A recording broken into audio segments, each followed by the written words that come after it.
Hello అందరికీ ఈరోజైతే నేను సింపుల్గా బీన్స్ టొమాటో గ్రేవీ కర్రీ ఎలా ప్రిపేర్ చేయాలో చూపిస్తున్నానండి. రండి చూసేద్దాం. ముందుగా దానికి కావాల్సినవి కట్ చేసుకున్న బీన్స్ ఒక కప్పు అండ్ టొమాటోస్ ఒక కప్పు చిన్న కప్పు అండ్ తర్వాత తరిగిన కొత్తిమీర అండ్ జీలకర్ర ఆవాలు ఆనియన్ పచ్చిమిర్చి తరుక్కొని పెట్టుకోవాలి. ఇవి టేస్ట్కి సరిపడినంతండి. తర్వాత అల్లం వెల్లుల్లి పేస్ట్ కొంచెం కొబ్బరి పొడి. ముందుగా అయితే ఆయిల్ని ఇలా హీట్ చేసేసుకొని దీంట్లో జీలకర్ర ఆవాలు వేసేసుకోవాలండి. ఇవి ఇలా వేగుతున్నప్పుడు దీంట్లో కట్ చేసుకున్న ఆనియన్స్ చిల్లీస్ వేసుకోవాలి. దీంట్లోనే కొద్దిగా కరివేపాకు అండ్ అల్లం వెల్లుల్లి పేస్ట్ కూడా వేసేసుకోండి. వేసుకొని ఇలా బాగా కలిపేసుకోండి. కొంచెం అల్లం వెల్లుల్లి పేస్ట్ పచ్చివాసన పోయేంత వరకు ఇలా వేయించుకోండి. ఇది చాలా టేస్టీగా ఉంటుందండి. తప్పకుండా ట్రై చేయండి. నార్మల్ బీన్స్ కర్రీలా కాదు, ఇది కొంచెం గ్రేవీ వచ్చేసి టేస్టీగా ఉంటుంది. తప్పకుండా ట్రై చేయండి. ఇలా వేగిన తర్వాత దీంట్లో కొద్దిగా పసుపు యాడ్ చేసుకోండి. పసుపు వేసేసుకొని ఇలా ఒకసారి కలుపుకోండి. దీంట్లో మనం ముందుగా తరిగి పెట్టుకున్న బీన్స్ వేసేసుకోండి. ఒకసారి బీన్స్ని ఇలా కలిపేసుకొని కొంచెం సాల్ట్ యాడ్ చేసేసుకుందాం ఇప్పుడే.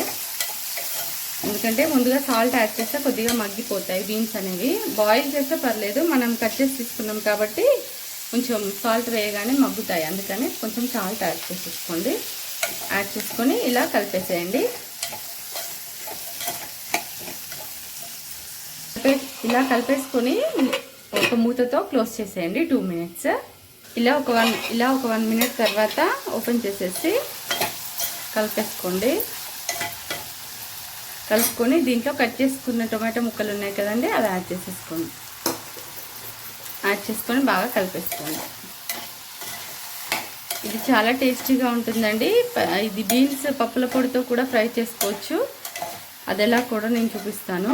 ఓన్లీ బీన్స్ ఫ్రై, కానీ అలా చేస్తే పిల్లలకి నచ్చదు. ఇలా అయితే పుల్ల పుల్లగా చాలా టేస్టీగా ఉంటుంది. ట్రై చేసి చూడండి. ఇలా కలిపేసుకొని మళ్ళీ క్లోజ్ చేసేయండి ఒక 2 minutes. ఇలా మళ్ళీ ఒకసారి క్యాప్ ఓపెన్ చేసుకొని మగ్గినాయో చూసుకుందామండి. ఒకసారి కలిపేసుకొని దీనికి టేస్ట్కి తగినంత కారం యాడ్ చేసేసుకుందాం. 1 స్పూన్ కారం వేసేసుకొని బాగా కలిపేసుకోండి.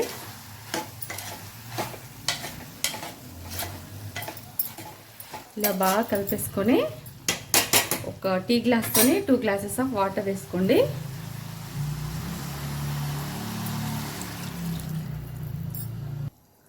ఇలా వాటర్ యాడ్ చేసేసుకొని ఒకసారి బాగా మిక్స్ చేసుకొని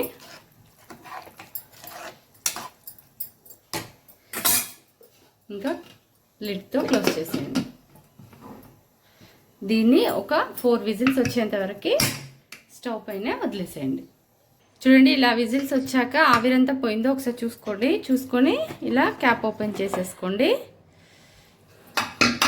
చూడండి, వాటర్ అంతా ఇంకిపోయాయి. చూడండి, ఇలా రెడీ అయిన తర్వాత దీంట్లో లాస్ట్లో కొద్దిగా కొబ్బరి పొడి చల్లుకొని కొత్తిమీర వేసేసుకొని ఒకసారి మిక్స్ చేసుకోండి. మళ్ళీ ఒకసారి స్టవ్ ఆన్ చేసుకోండి. స్టవ్ ఆన్ చేసేసుకొని ఇలా ఒకసారి మిక్స్ చేసుకుందాం. చూడండి, ఇలా గ్రేవీ లాగా వచ్చిందో. చిన్న 2 glasses వేయాలండి. టీ గ్లాసెస్ ఉంటాయి కదా, దాంతో వేయాలి వాటర్. అంతే, అది 4 whistles ఆర్ 5 whistles మొత్తం ఇంకిపోతుంది. తర్వాత ఇలా ప్రిపేర్ అవుతుంది మనకి. చూడండి, ఇలా గ్రేవీ లాగా వచ్చేస్తుంది. ఇది చపాతీలో కూడా చాలా బాగుంటుందండి. పిల్లలు కూడా చాలా ఇష్టంగా తింటారు. ఫ్రై చేస్తే అలా తినరు, ఇలా చేస్తే చాలా బాగుంటుంది. కొబ్బరి పొడి వేసి కూడా ఫ్రై చేసుకోవచ్చు. ఆ రెసిపీ కూడా నేను పెడతాను. ఇలా అయితే ట్రై చేయండి తప్పకుండా, చాలా బాగుంటుంది. ఇంకంతే, అయిపోయింది. స్టవ్ ఆఫ్ చేసేసుకొని సర్వ్ చేసేసుకుంటే చూడండి ఎంతో టేస్టీగా ఉండే beans tomato gravy curry ready.